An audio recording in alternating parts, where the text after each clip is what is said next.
April 2nd, 2024. United States District Court, Southern District of Florida, West Palm Beach Division. United States of America versus Donald J. Trump, Waltine Nauta, and Carlos de Oliveira, defendants. Government's response to order requiring preliminary proposed jury instructions and verdict forms on counts 1 through 32. The court has issued an order, ECF number 407, directing the parties to file preliminary proposed jury instructions and verdict forms for counts 1 through 32 of the superseding indictment, with a specific requirement that the parties, quote, engage with two competing scenarios and offer alternative draft text that assumes each scenario to be a correct formulation of the law to be issued to the jury, end quote. Both scenarios rest on an unstated and fundamentally flawed legal premise, namely that the Presidential Records Act, PRA, and in particular the distinction between personal and presidential records, see 44 U.S.C. section 2201, 2 and 3, determines whether a former president is authorized under the Espionage Act, 18 U.S.C. section 793E, to possess highly classified documents and store them in an unsecure facility, despite contrary rules in Executive Order EO 13526, which governs the possession and storage of classified information.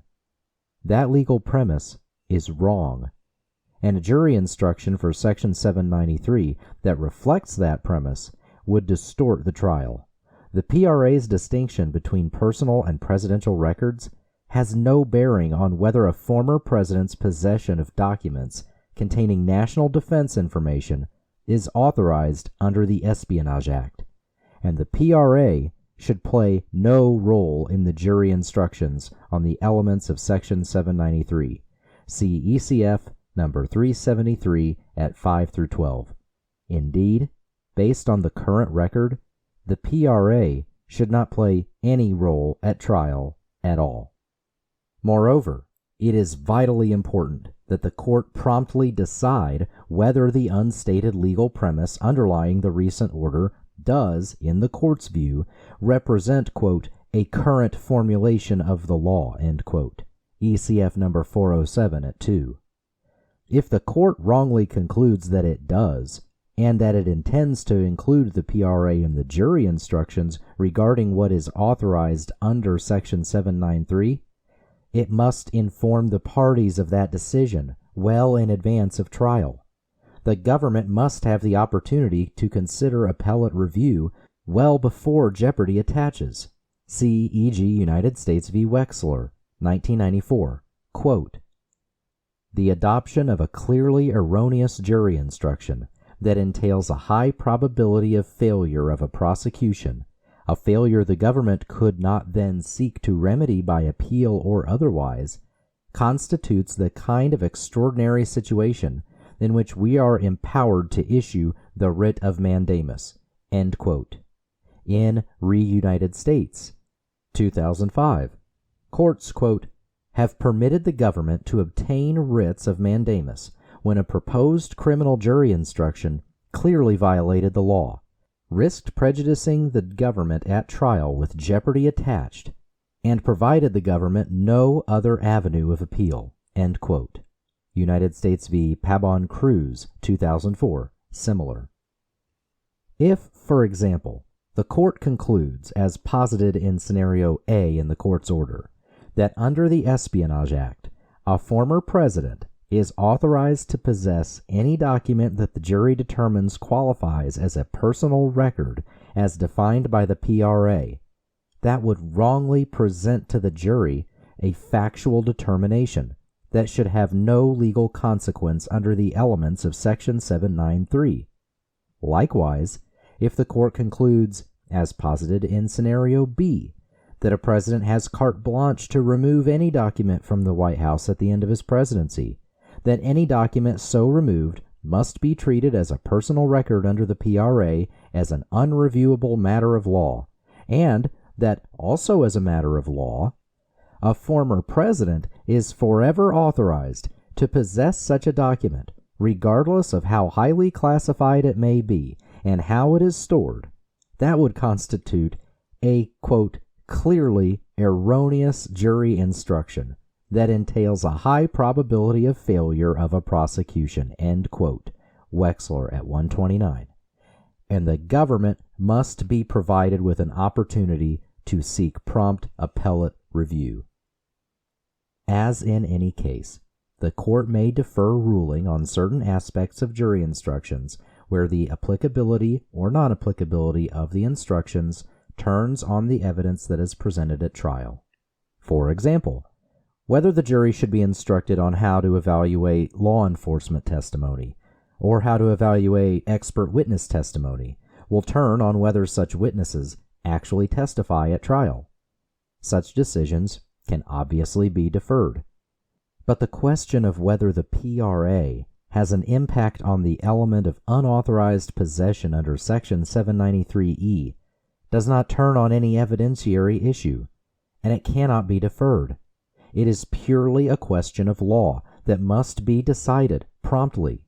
If the court were to defer a decision on that fundamental legal question, it would inject substantial delay into the trial and, worse, prevent the government from seeking review before jeopardy attaches. See Fedar Crim, page 12d. Quote, the court must not defer ruling on a pretrial motion if the deferral will adversely affect a party's right to appeal. As instructed by the court, the government below provides a clear and well-supported jury instruction for the elements of Section 793E. The proposed instruction correctly instructs the jury that the element of unauthorized possession depends on the plain language of the statute, Executive Order 13526, and the executive order's implementing regulations, and it makes no mention of the purported designations under the PRA. As required by the court's order, the government also provides proposed jury instructions that incorporate the inaccurate legal premises reflected in the court's order under Scenario A and Scenario B. Furthermore, even though resolution of the threshold legal question is purely a matter of law, the court should also be aware at the outset that Trump's entire effort to rely on the PRA is not based on any facts. It is a post hoc justification that was concocted more than a year after he left the White House, and his invocation in this court of the PRA is not grounded in any decision he actually made during his presidency to designate as personal any of the records charged in the superseding indictment. Accordingly, before turning to the jury instructions, the government below provides the court with the factual context surrounding Trump's attempt to inject the PRA into these proceedings. Importantly, Trump has never presented to this court that he, in fact, designated the classified documents as personal.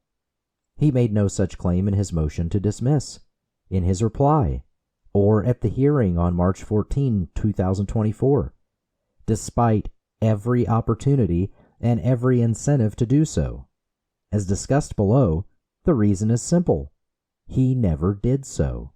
Instead, he has attempted to fashion out of whole cloth a legal presumption that would operate untethered to any facts, without regard to his actual decisions, his actual intent, the unambiguous definition of what constitutes personal records under the PRA, or the plainly non-personal content of the highly classified documents that he retained. There's no basis in law or fact for that legal presumption, and the court should reject Trump's efforts to invent one as a vehicle to inject the PRA into this case. Background. As the government has previously explained, there is no colorable argument that any of the documents charged in the superseding indictment is a personal record under the PRA, i.e., a document, quote, of a purely private or non-public character which does not relate to or have any effect upon the carrying out of a constitutional, statutory, or other official or ceremonial duties of the President." End quote. 44 U.S.C. Section 2201(3). To the contrary, the classified documents charged in the superseding indictment were all, quote, "created or received by the President in the course of conducting activities which relate to or have an effect upon the carrying out of the constitutional, statutory, or other official or ceremonial duties of the President." End quote. ID Section 2201(2), making them straightforward presidential records. Trump has not argued otherwise. Indeed, it would be pure fiction to suggest that highly classified documents created by members of the intelligence community and military and presented to the President of the United States during his term in office were purely private, and that they, quote, "do not relate to or have any effect upon the carrying out of the constitutional, statutory, or other official or ceremonial duties of the President," end quote. ID Section 2201(3). Trump has nevertheless sought to inject the PRA into the trial of this case by suggesting that he may have designated the documents as personal shortly before his term of office ended, that, if he did so, such a designation would be impervious to subsequent judicial review, and that his possession of any documents he designated as personal under the PRA was authorized for the purposes of the Espionage Act, 18 U.S.C. Section 793(e), even if contrary to Executive Order 13526. As the government has explained, ECF number 373 at 12 through 20, those contentions are both meritless and fatally undermined by Trump's concession, ECF number 327 at 11 through 13, that the Justice Department may seek to recover such documents in a civil suit in which a court would be perfectly free to determine whether a particular contested record was personal or presidential. Moreover, Trump has never suggested that he in fact designated the documents at issue as personal, but has instead sought to convert a statement made during oral argument in Judicial Watch Inc. v. NARA, 2012, into a legal rule that treats the mere act of transferring documents from the White House to anywhere other than the National Archives and Records Administration, NARA, as indistinguishable from a considered decision to designate the records as personal. Note: in support of his presumptive records designation, Trump has also attempted to rely on the allegation in the superseding indictment that he sent the classified documents to Mar-a-Lago. But that simple factual allegation says nothing about his purported legal designation of the records as personal. Indeed, at the hearing on March 14, 2024, the court noted that Trump's counsel was not even admitting that Trump knowingly sent the classified documents to Mar-a-Lago. March 14, 2024, hearing trial at 1:13. Thus, he is attempting to obtain the benefit of a designation regarding the classified documents that could flow only from knowing that the documents were being sent to Mar-a-Lago, but he refuses to admit that he knew about them. End note. The government addressed that claim in response to Trump's Rule 12 motion, see ECF number 373 at 13 through 16. But here, in the context of jury instructions, the government provides the court with the factual backdrop showing that the very notion that Trump could benefit from a purported designation under the PRA was invented long after he left the White House. Trump did not designate the documents as personal while in office. During its exhaustive investigation, the government interviewed Trump's own PRA representatives and numerous high-ranking officials from the White House, chiefs of staff, White House counsel, and senior members of the White House counsel's office, a national security advisor, and senior members of the National Security Council. Not a single one had heard Trump say that he was designating records as personal, or that, at the time he caused the transfer of boxes to Mar-a-Lago, he believed that his removal of records amounted to designating them as personal under the PRA. To the contrary, every witness who was asked this question had never heard such a thing. Some of the clearest evidence that Trump did not designate the documents charged in the superseding indictment as personal while in office comes from Trump's own statements and those of his PRA representatives during the year that followed his departure from office. For example, during nearly a year of correspondence with NARA regarding the return of boxes taken from the White House, neither Trump nor any of his representatives suggested that Trump had designated all the records as personal, either deliberately, implicitly, presumptively, or otherwise. To the contrary, everyone involved in this back and forth agreed that there were presidential records that had been taken to Mar-a-Lago that needed to be located and returned to NARA. Likewise, in his off-the-record interview with a writer and publicist on July 21, 2021, Trump himself never suggested that the classified documents he revealed to them were personal, or that he was free to do with them whatever he chose. ECF, number 85, paragraphs 34 through 35. Instead, he said that they were highly confidential and remained confidential. ID, paragraph 35. Despite the fact that he had removed them from the White House and taken them to his personal residence. Later, after Trump provided 15 boxes to NARA, the Archivist of the United States advised Congress in a letter released to the public on February 18, 2022, that NARA had, quote, identified items marked as classified national security information within the boxes, end quote, and therefore had, quote, been in communication with the Department of Justice, end quote. Note, archives.gov, end note. Trump released a public statement in response the same day, stating that, quote, the National Archives did not find anything. They were given, upon request, presidential records in an ordinary and routine process to ensure the preservation of my legacy, and in accordance with the Presidential Records Act, end quote. Note, NBC News, quoting Trump's statement, end note.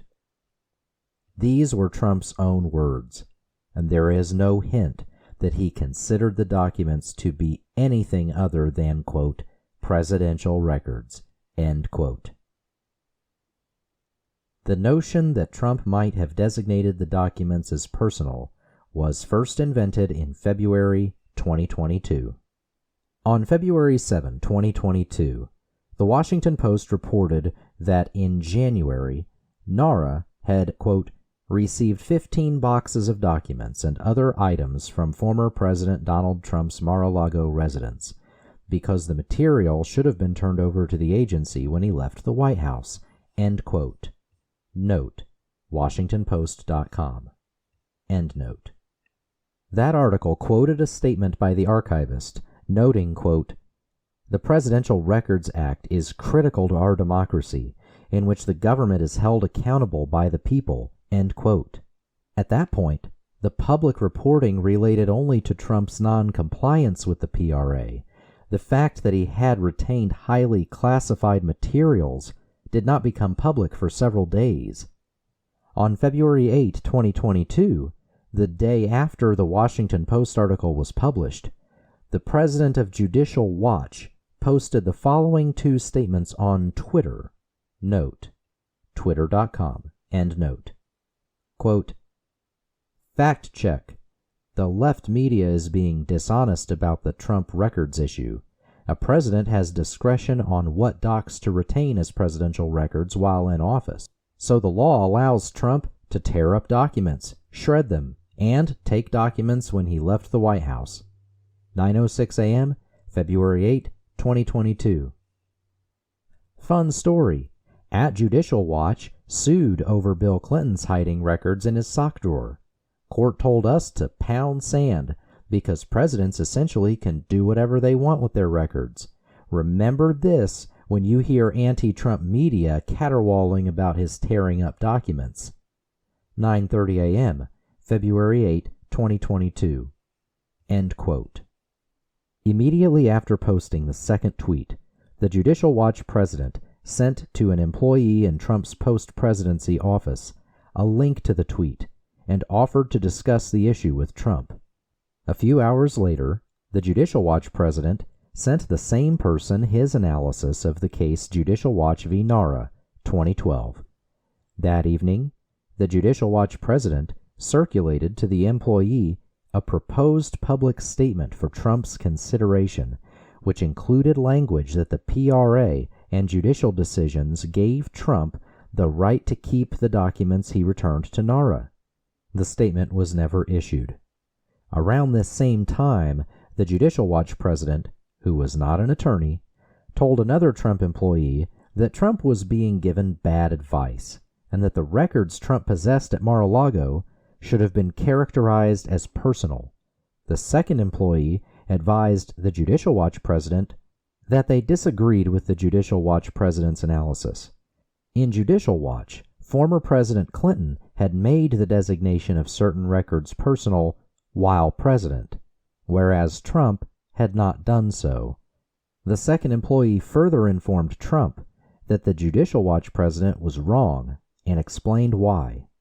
Nevertheless, on February 10, 2022, Trump released a statement claiming in part, quote, "I have been told I was under no obligation to give the material on various legal rulings that have been made over the years," end quote. Note: justsecurity.org, end note. Before this time, the second employee had never heard this theory from Trump. No other witness recalled Trump espousing this theory until after the Judicial Watch president conveyed it to him in February 2022. Trump and his attorneys nevertheless continued to acknowledge that the documents were presidential, not personal records. Even after the February 2022 discussions with the Judicial Watch president, Trump and his attorneys continued to acknowledge that the classified records at issue in this case were presidential rather than personal. For example, in May 2022, Trump's former attorney accepted service of a grand jury subpoena requiring Trump's post-presidency office to produce any documents with classification markings in its or the former president's custody. Trump did not seek to quash the subpoena or argue in any way that he did not have to comply because he had designated any classified records as personal under the PRA. Instead, he hid most of the documents from his lawyer, ECF number 85, paragraphs 59 through 63, made false statements to mask his continued possession of them, ID paragraphs 64 through 71, and attempted to enlist his lawyer in concealing or destroying the classified records, ID paragraphs 55 through 56 and 66 through 67. Around the same time, Trump's former attorney sent the government a letter setting out, among other things, some legal theories related to the government's investigation. Trump's counsel requested that the government include the letter, quote, "on any application made in connection with any investigative request concerning this investigation," end quote. See in sealed search warrant at Exhibit 1. And the government duly attached it to the affidavit in support of the warrant to search Mar-a-Lago, ID. Moreover, in the letter, Trump's former attorney further characterized any documents with classification markings at Mar-a-Lago as follows, quote, "There have been public reports about an investigation by DOJ into presidential records, purportedly marked as classified among materials that were once in the White House, and unknowingly included in the boxes brought to Mar-a-Lago by the movers," end quote. ID, emphasis supplied. Those were the words of Trump's counsel, directly addressing the classified documents at issue in this case. The fictitious PRA defense was nowhere to be found. Trump's attorneys took a similar approach in litigation after the execution of the search warrant at Mar-a-Lago. For example, In a September 1, 2022 hearing before this court, Trump's counsel repeatedly described the records at issue as presidential. See Trump v. United States. September 1st, 2022, quote, "What we are talking about here, in the main, are presidential records in the hands of the 45th President of the United States, at a location that was used frequently during his term as president, to conduct official business," end quote. ID at 9, quote, "This is, as I say, presidential records in the hands of the 45th President of the United States," end quote. ID, quote, "And in there are, again, presidential records in the hands of the 45th President of the United States," end quote. And he made those representations to the court, not only orally, but in writing. In Trump's reply filed the day before that hearing, he quoted the definition of personal records under the PRA and distinguished presidential records from documents containing, quote, "highly personal information, such as diaries, journals, and medical records," end quote. See Trump v. United States. The items he identified as personal were plainly not classified documents, and nowhere did he suggest that the classified documents at issue in this case had been designated personal. The implausibility of Trump's fiction was also readily apparent to the 11th Circuit, which also distinguished personal items like, quote, "medical documents, correspondence related to taxes and accounting information," end quote, from the highly classified documents at issue in this case. Quote, "For our part, we cannot discern why plaintiff would have an individual interest in or need for any of the 100 documents with classification markings. Classified documents are marked to show they are classified, for instance, with their classification level. Classified national security information, Executive Order Number 13526, Sections 1.6, 3 CFR 298, 301, 2009, reprinted in 50 U.S.C. Section 3161. They are, quote, "owned by, produced by or for, or under the control of the United States government." ID Section 1.1. And they include information, the, quote, "unauthorized disclosure of which could reasonably be expected to cause identifiable or describable damage to the national security." ID Section 1.4. End quote. 11th Circuit, September 21st, 2022. As the 11th Circuit concluded, quote, "Plaintiff does not have a possessory interest in the documents at issue, so he does not suffer a cognizable harm if the United States reviews documents he neither owns nor has a personal interest in," end quote. ID at 12. On February 22, 2024, more than 3 years after leaving office, Trump advanced the argument to this court, ECF number 327, that because the superseding indictment alleged that he caused boxes to be transported to Mar-a-Lago, see ECF number 85, paragraph 4, the court should treat that act as equivalent to a considered decision to designate the records as personal, and should further hold that such a designation is both unreviewable in a criminal trial and dispositive of whether he was legally authorized to possess documents containing classified information for the purposes of the Espionage Act. The court should reject Trump's post hoc legal invention, and the PRA should play no role in this trial. Note: the government has previously acknowledged, ECF number 373 at 12 N.4, the theoretical possibility that Trump could offer a factual defense at trial, quote, that he did not act willfully because he in fact designated the documents as personal and in fact mistakenly believed the PRA provided him with the authorization to keep and withhold classified documents from NARA and the grand jury, end quote.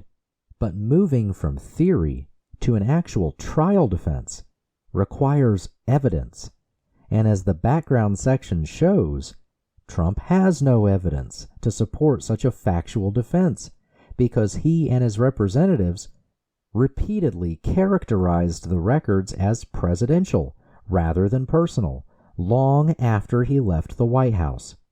Regardless, such a defense, even if available as a factual matter, would have no bearing on the element of unauthorized possession, and would not require a modification to the government's proposed jury instructions for Section 793. End note. Discussion. The court must decide whether the unstated legal premise embedded in the court's recent order represents, quote, a correct formulation of the law, end quote, ECF number 407 at 2. That is, whether the PRA's distinction between personal and presidential records determines whether possession is authorized or unauthorized under Section 793E. The answer to that is plainly no, for the reasons set forth at length in the government's response to Trump's motion to dismiss. See ECF number 373. In short, during the period charged in the indictment, authorization to possess classified information was governed by Executive Order 13526 and in its implementing regulations, which applied to Trump as a former president. See EO Section 4.4A3, Trump v. United States, 2022. Nothing in the PRA remotely purports to override Executive Order 13526, and constructing it in that atextual manner would raise serious constitutional concerns. See ECF number 373 at 10 through 12. Note: because the PRA and its authorities at issue in this case do not conflict, the PRA does not impliedly repeal the government's authorities. See Carcieri v. Salazar, 2009, quote, absent a clearly expressed congressional intention, an implied repeal will only be found where provisions in two statutes are in irreconcilable conflict, or whether the latter act covers the whole subject of the earlier one and is clearly intended as a substitute, end quote. Quotation marks and ellipses omitted. Ray v. Spirit Airlines, Inc., 2014, quote, when Congress passes two statutes that may touch on the same subject, we give effect to both, unless doing so would be impossible, end quote. End note. The government's proposed jury instruction presented first below reflects the premise that the PRA is irrelevant to the element of unauthorized possession. The two scenarios posited by the court, on the other hand, rest on the incorrect premise that a former president is authorized to possess classified information, regardless of whether he has a security clearance or a need to know, and regardless of whether he complies with applicable safeguarding regulations. See 32 CFR, Section 2001.43, so long as it is contained within a personal record. As a result, both of the court's scenarios are fundamentally flawed, and any jury instructions that reflect those scenarios would be error. Nevertheless, as directed by the court, the government below provides jury instructions for each of these two legally erroneous scenarios. Note: the government also attaches as Exhibit 1 a draft verdict form for counts 1 through 32. No special verdict form is required. As such, the government proposes using a general verdict form for each count, regardless of how the court resolves the legal questions at issue here. End note. Whatever the court decides, it must resolve these crucial threshold legal questions promptly. The failure to do so would improperly jeopardize the government's right to a fair trial and deprive it of its right to seek appellate review. See Fed R. Crim, page 12D, United States v. Wexler, 1994. in United States, 2005. United States v. Pabon Cruz, 2004. Government's proposed jury instruction. The jury is correctly instructed that the unauthorized possession is based on Executive Order 13526, not on the PRA. The government's proposed preliminary instruction for counts 1 through 32 is as follows. Note: the government believes that the jury must decide whether the government has proved beyond a reasonable doubt each of the three elements listed in the proposed jury instruction above, and note. Counts 1 through 32. Willful retention of national defense information. 18 U.S.C. Section 793E. Counts 1 through 32 of the superseding indictment charge Defendant Trump with the willful retention of national defense information in violation of Title 18 of the United States Code, Section 793E. The statute provides in pertinent part, quote, "Whoever having unauthorized possession of any document relating to the national defense willfully retains the same and fails to deliver it to the officer or employee of the United States entitled to receive it," end quote, commits a crime. In order to find Defendant Trump guilty of the crime of willfully retaining national defense information, the jury must find that the government proved the following three elements beyond a reasonable doubt. First, on or about the dates set forth in the superseding indictment, Defendant Trump had unauthorized possession of a document. Second, the document related to the national defense of the United States. And third, Defendant Trump willfully retained the document and failed to deliver the document to an officer or employee of the United States entitled to receive it. Note: 18 U.S.C. Section 793E. See also instructions given in United States v. Ford. Ford instructions. Available at United States v. Winner, 2017. End note. For purposes of counts 1 through 32, the following definitions apply. Unauthorized possession. Unauthorized possession means possession without official approval or permission. Note: see ECF number 373 at 6. See also Webster's New World College Dictionary, 4th edition, 2002, defining authorize as, quote, to give official approval to or permission for, end quote. Merriam-Webster Dictionary, defining authorized as, quote, sanctioned by authority, having done with legal or official approval, end note. The United States government has adopted rules that govern the possession of classified information. Note: Executive Order 13526, end note.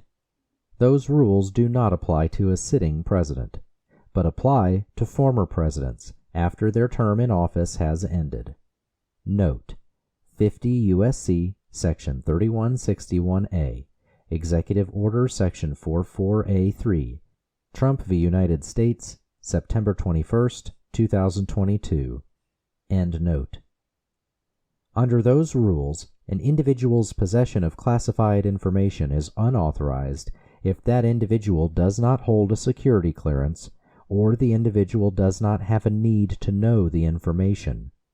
Note: Executive Order, Section 4.1a, see Ford instructions at 45. End note. Need to know means an appropriate government official has determined that the individual requires access to the classified information in order to perform or assist in a lawful and authorized government function. Note: Executive Order, Section 6.1dd, see Ford instructions at 45. End note. In addition, even if an individual holds a security clearance and has a need to know classified information, the individual's possession of the classified information is unauthorized if the individual removes the classified information from a secure facility or possesses the information outside of a secure facility. Note: Executive Order, Section 4.1G, 32 CFR, Section 2001.43b1, 2. See Ford instructions at 45. End note. Possession is a commonly used and commonly understood word. Basically, to possess something, in this case documents, means to own or to exert control over it. Note: 1A, Kevin O'Malley et al., Federal Jury Practice and Instructions, Section 1605, 6th edition. End note. The law recognizes several kinds of possession. A person may have actual or constructive possession of a thing. Actual possession of a thing occurs if a person knowingly has direct physical control of it. Constructive possession of a thing occurs if a person doesn't have actual possession of that thing, but has both the power and intention to take control over it later. Note: 11th Circuit Pattern Jury Instructions, Criminal Cases, Instruction S6, 2022. End note. National Defense Information.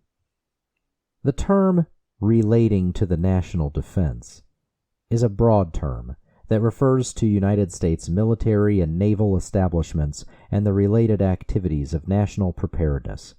It includes all matters that directly or may be reasonably connected with the defense of the United States against its enemies, as well as matters relating to United States foreign policy and intelligence capabilities. To prove that a document relates to the national defense, there are two additional things the government must prove. First, it must prove that the disclosure of the material would be potentially damaging to the United States, or might be useful to a foreign nation or an enemy of the United States. Second, it must prove that the material is closely held by the United States government. A document is closely held if the government has endeavored to keep it from the public. In determining whether material is closely held, you may consider whether it has been classified by appropriate authorities, and whether it remained classified on the date or dates pertinent to the indictment. Note: Gorin v. United States, 312 U.S. 19, 29, 1941. United States v. Campa, 2008. United States v. Morrison, 1988. United States v. Rosen, 2006. See Ford instructions at 46. End note. Willful retention. The word willfully means that the act was committed voluntarily and purposely, with the intent to do something the law forbids. That is, with the bad purpose to disobey or disregard the law. While a person must have acted with the intent to do something the law forbids before you can find that person acted willfully, the person does not need to be aware of the specific law or rule that his conduct may be violating. Note: 11th Circuit Pattern Jury Instructions, Criminal Cases, Instruction B9 1A, 2022. Bryan v. United States, 1998. End note. Scenario A. The jury is incorrectly instructed that the defendant is authorized to possess any personal record, regardless of classification, and the jury is then asked to determine whether each document is personal or presidential. Any jury instructions premised on the erroneous legal suppositions set forth in Scenario A would necessarily be deeply flawed. Scenario A posits that the jury would be instructed to determine as a factual matter whether the documents charged in counts 1 through 32 qualified as presidential or personal records as defined in the PRA. But that would be asking the jury to make a factual finding with no proper legal connection to the charges in this case, because the PRA designation is irrelevant to the issue of authorization under Section 793, and thus is not relevant to whether Trump was authorized under Executive Order 13526 to possess classified documents at Mar-a-Lago. The PRA does not speak to authorization to possess classified information, let alone in an unsecured facility. The government, nonetheless, sets forth below draft text for such an instruction, as directed by the court, with the status of the documents as presidential or personal records being a question for the jury. Unauthorized possession. Note: the instructions for the other elements besides unauthorized possession would be the same as those set forth in Proposal 1 above. End note. Unauthorized possession means possession without official approval or permission. The United States government has adopted rules that govern the possession of classified information. Those rules do not apply to a sitting president, but apply to former presidents after their terms in office has ended. Under those rules, an individual's possession of classified information is unauthorized if that individual does not hold a security clearance, or the individual does not have a need to know the information. Need to know means an appropriate government official has determined that the individual requires access to the classified information in order to perform or assist in a lawful and authorized government function. In addition, even if the individual holds a security clearance and has a need to know classified information, the individual's possession of the classified information is unauthorized if the individual removes the classified information from a secure facility or possesses the information outside of a secure facility. I instruct you, however, that as to a former president, even if he lacks a security clearance, lacks a need to know classified information, and stores information outside of a secure facility, he is authorized to do so if the classified information is contained within a personal record, as that term is defined by the Presidential Records Act, a statute that establishes the public ownership of presidential records and ensures the preservation of presidential records for public access after the termination of a president's term in office. Note: Armstrong v. Bush, 1991. See Presidential Records Act of 1978. Therefore, to determine whether the defendant had unauthorized possession of the documents charged in counts 1 through 32, you must determine whether each document was a presidential record or a personal record within the meaning of the PRA. I will now instruct you on those terms. The term presidential record means any documentary material or any reasonably segregable portion thereof, created or received by the president's immediate staff, or a unit or individual of the executive office of the president, whose function is to advise or assist the president in the course of conducting activities which relate to or have an effect upon the carrying out of the constitutional, statutory, or other official or ceremonial duties of the president. Note: 44 U.S.C. Section 2201, 2. End note. Presidential records do not include personal records. Note: 44 U.S.C. Section 2201, 2b. End note. The term personal record means any documentary material or any reasonably segregable portion thereof, of a purely private or non-public character, which do not relate to or have any effect upon the carrying out of a constitutional, statutory, or other official or ceremonial duties of the president, and includes a. diaries, journals, or other personal notes serving as the functional equivalent of a diary or journal, which are not prepared or utilized for or circulated or communicated in the course of transacting government business. B. materials relating to private political associations and having no relation to or direct effect upon the carrying out of constitutional, statutory, or other official or ceremonial duties of the President, and c.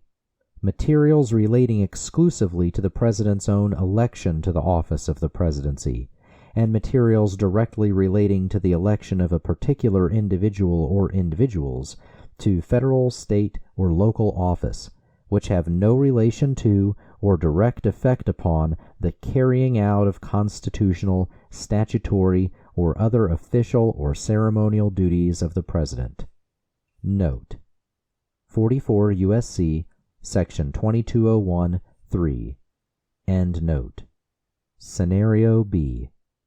The jury is incorrectly instructed that the defendant is authorized to possess any record that he designated as personal, and is further incorrectly instructed that by failing to transfer the charged documents to NARA, the defendant made the unreviewable decision to designate the charged instructions as personal.